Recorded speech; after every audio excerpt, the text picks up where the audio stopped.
you were talking earlier about packaging, and I was thinking of EPR typically being more product or material specific.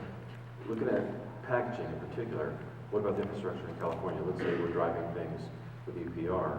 Can we handle it? Is there infrastructure? Does it get built because we have good EPR policies or laws?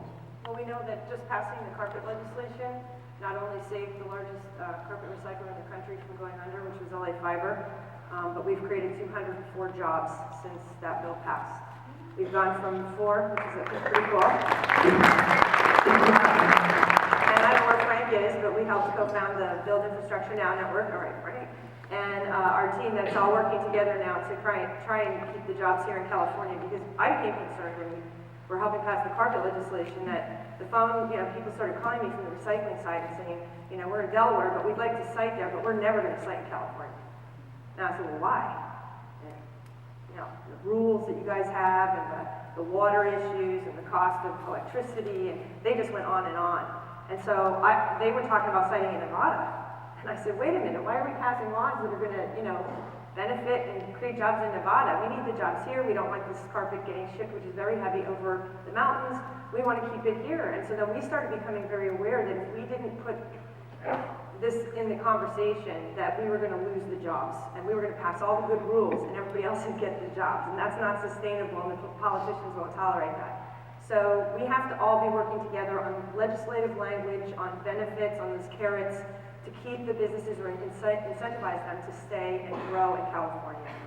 We're very involved in that. Lynn France, who's vice chair of our board, is also on CRRA board, and she's on the policy committee, and we talked even yesterday about possibly making sure that the legislation that is going through the legislature goes through the policy committee and the bin, and make sure that this discussion of infrastructure is discussed amongst all of us that support recycling to make sure that we are creating the jobs here in California. Does that answer the question? Anna, does that answer the question? Yeah. Okay. All right, thank you. One of the things that came up, and I was thinking about some of the other responses, is that we do have health issues, community issues. Gary, with your background, what about wastewater? How does this tie in? How does HEIDI 341 tie in clearly with health issues, with wastewater, and other community health issues? Wow, I don't know. Oh. I can talk about wastewater a bit and biosolids and other things, but I don't know how it ties to 341. All right, well, let's pass that. Good job. Scott. I'll answer his question. Thank you. In one small way, which is, exactly. We're constantly looking for every single opportunity to go against that landfill. Make us some of the worst problems in the landfill, future methane emissions. And you do see a lot of, particularly the large haulers, looking for opportunities right now, but being nervous about investing in new alternative technologies when it comes to anaerobic digestion. They know that wastewater treatment plants work. They've been in place for a long time, so what you do see is some of the excess capacity for wastewater treatment plants now as a potential avenue to be the first recipients of some of the food waste that we're trying to get out of landfills. And so to the extent that their existing infrastructure helps us build the processing capacity that we need and help us learn the lessons of how we need to develop those collection programs, what the material needs to look like, the training programs. They're some of the most sensitive receptors, or receivers or processors, if you will, of the food waste. So I think we have a lot to learn, and we need to utilize that existing infrastructure to begin this process. Organics has come up a few times now. Clearly the markets and infrastructure capacity is different, and motivation, financial incentives, if you call that, between Northern and California. What can CalRecycle do to help change that? To help change, what are we trying to change? There's differences between Northern California and Southern California. Siting issues, air quality, different policies in place, and different levels of enforcement. How do we level the playing field on this and get more organics out of the waste stream, more organics out of the landfill, and recover in some other fashion? Well, that sort of is the question, frankly, that we've all been struggling with for a long time. And there are certain things we just don't have control over. One of them is the U.S. Clean Air Act, Federal Clean Air Act. I think what we have to do is sort of divide these things into different buckets. The things we have some control over and the things we don't. Some things we don't have control over, we have to find workarounds. We're working pretty hard right now on that particular issue and have been for some period of time to classify and identify what the actual emissions are from different organic processing facilities, anaerobic digestion, composting, and I think we've done a fairly good job of that. Unfortunately, it may not matter. So it still is going to be very expensive to site some, to expand capacity in some air districts. Our job then is to find a way to make that happen. So we're working diligently to find basically pots of money. That it's going to cost maybe $15, $20, $25 more per ton in some cases to site organics infrastructure, in some places in the state. But the environmental benefits that bring, if are properly recognized, should be funded. And what I mean by that is whether it's a GHG benefit or a benefit of water reduction or a reduction in use of pesticides or chemical fertilizers, we are getting close to being able to quantify those things and working with whether it's CDFA or the Air Board or the Water Board to have them have sufficient interest in obtaining those environmental benefits that they're willing to help support the expansion of this infrastructure. So that's our work in CalRecycle. So Mark, when we were talking before, they said, look, you're already ready to respond. So I wouldn't even ask the question, go ahead and respond. I want to just take just a little bit to piggyback on what Scott was saying, maybe give him a little more credit than he has just described here. As we've been working on this organics policy, one of the things that became crystal clear in talking to local governments and to waste haulers that are handling material in different regions of the state is that different communities are at different levels in terms of their readiness for an ambitious organics policy. And one of the concepts that Scott has helped put into the dialogue has been the notion that maybe the rules shouldn't and timelines shouldn't be exactly the same for every community.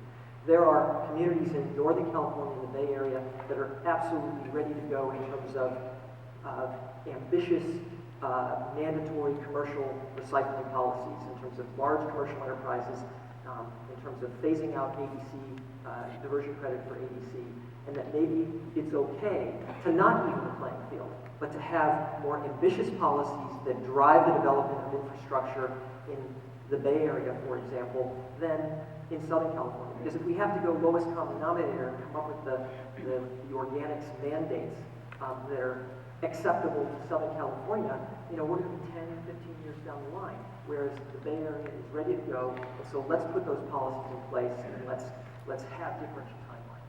I'm not sure if that was what you're going to ask, but that's one of the new ideas that's in this organics policy in terms of kind of this post-AB 939 discussion that we're having. I was actually going to ask you what your favorite color is, but Gary? Let me just add on to the discussion of wastewater treatment plants and organics, because there's two aspects of it. We know all the wastewater treatment plant operators in the county and talk to them about these issues. They all digest their sludge now, or their biosolids now, so they're extracting energy from it. And so there isn't a lot of benefit to be had by joining with them to build a facility or something for food scrap.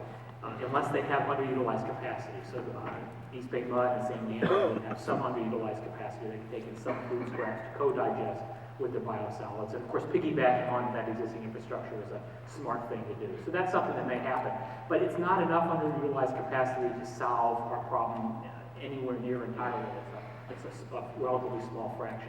And so for those plants or any other plants in the county to help us solve the problem in a much bigger way, there would have to be new facilities built, which in concept could be co-located with their existing facilities, but in practice there's really not much space. So it doesn't work that well. We haven't explored that. The other aspect of it is what they do with their biosolids now. Most of our treatment plants in counties send their biosolids to land application. So the nutrients are being recovered through land application after they've recovered energy. And it's very inexpensive, and it's better than landfilling in most cases, we think. But there are environmental concerns about that by some. And in the long run, rural counties have said over and over they really don't want urban county biosolids spread on the land. So the treatment plant folks are aware of that and are interested in doing something else. But what the something else is very unclear. And since the energy's been removed from it, it's very unclear exactly how that connects with us. So there's sort of there's a dialogue there, but there isn't a lot of clarity about what comes next, except for utilizing the limited amount of underutilized capacity that exists now, which we're completely supportive of. Thinking we have time for one more question, Asia, and we touched on it a little bit. We all have different perceptions of things, different definitions, but there is some potential ick factor associated with other materials. So, and the problem materials perspective, and then Heidi will ask you this: what do we do for problem materials? Obviously, if we're going for everything, but we have to look at everything to get to 75% and beyond. What about problem materials? Problem materials, what do you want to say? Do you define problem materials? Define problem materials and how do we address them? Well, problem materials to me are ones that have major operational problems. We don't have a recovery system for them, or they're just hazardous and toxic, pretty much. And we've been focusing on those. But we only have so many resources. So right now we're only focused on getting the existing programs to work, like carpet, which is a big volume ticket item, and the thermostats and paint, which were huge volumes and had issues with hazardous waste facilities. We'd love to see that money, go to collect more pesticides and other things, and then hopefully if we can get EPR for all the hazardous waste, get all those costs off your back, we can actually send a signal to producers to stop making all this toxic stuff, because it's very expensive to manage at the end of life. So we've been really, again, focusing on volume problems. And I know mattresses came up because it was a problem here in Oakland. They had 30 a day being dumped on the streets. The Business Association was very upset. They know which option they wanted in the legislative solution. I don't think so. They just wanted a solution. So that's how these things come up. Sometimes you can't plan on it, you can't structure it. It just kind of bubbles up and happens. So we take it as it comes. And with mattresses, we just provided information. Connecticut and Rhode Island had already tried EPR bills for mattresses. In Connecticut, it actually had all the votes. They were ready to adopt it. And then, unfortunately, the Republican filibuster is the reason that the vote never happened. In fact, you and I had talked about the influence of money in politics and how this affects everything. In Massachusetts, they couldn't pass a bottle bill this year because of the influence. It wasn't from the people. The people wanted the bill. But the influence of money on the legislative process, again, stopped it from happening.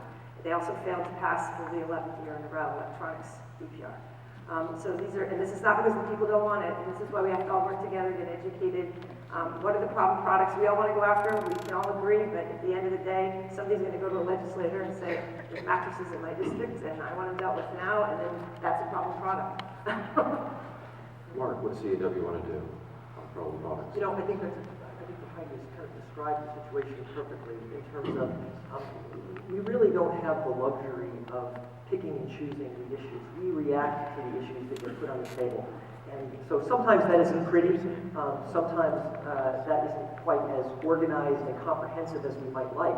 But that's how we move the ball forward, is when problems have been put on the table, we try and fit that into our recycling policy or recycling program solution. And we've actually been pretty successful with that.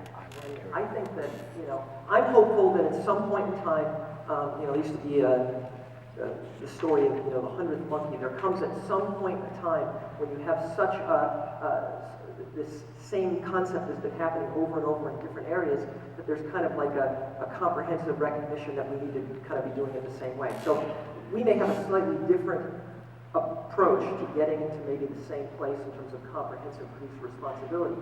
But our solution right now, the strategy that seems to be working, is reacting to problems. The problems get put on the table, and we focus on selling that problem to the legislature. This is one of the things that your constituents are asking you to deal with this year, and we try and fit that into our recycling policy framework. I'm not sure, again, in part because of the influence of money in politics, in part because of the attention span of policymakers, in part because of the free market democracy that we live in. I'm not sure that we have an opportunity to change that system. I think we need to take advantage of that system and move the solutions as best we can, reacting to those problems.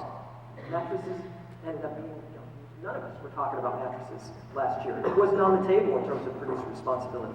But it was a real problem that emerged, that sprang up from the local government level, and I think that my perception is we got lucky at the moment. We've gotten lucky with a fairly weak manufacturing association that wasn't really expecting anything either. And at the moment, it looks like we've got a pretty good policy that I think we can then roll out to other problem materials as those problems develop.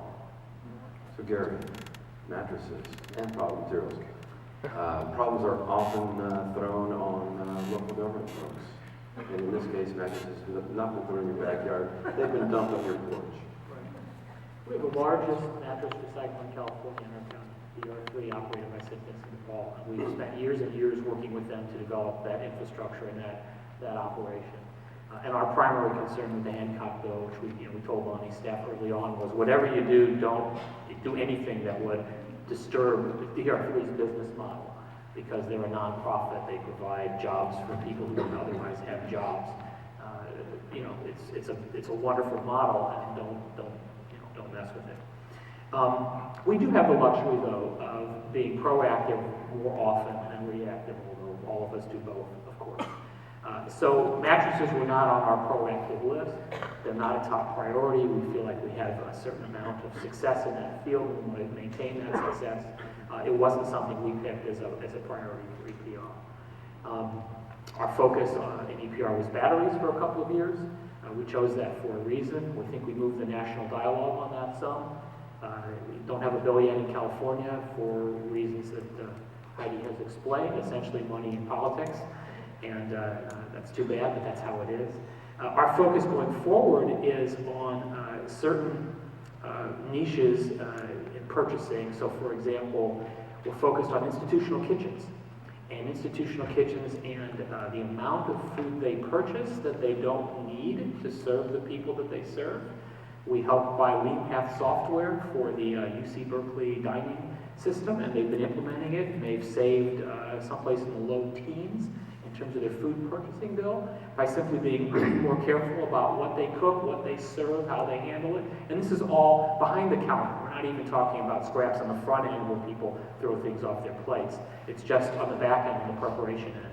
They've had low teens success in reducing the amount of food that they purchase and therefore ultimately throw away. And it's very interesting, the economics, because I think it was 16%, if I remember the number right, and around a quarter of their expenses are in the purchase of food, which means that they basically save about 4% on their gross revenue, which is a CPI increase for 1 or 2 years for their workers, without any increase to the students who are having to pay for that food service.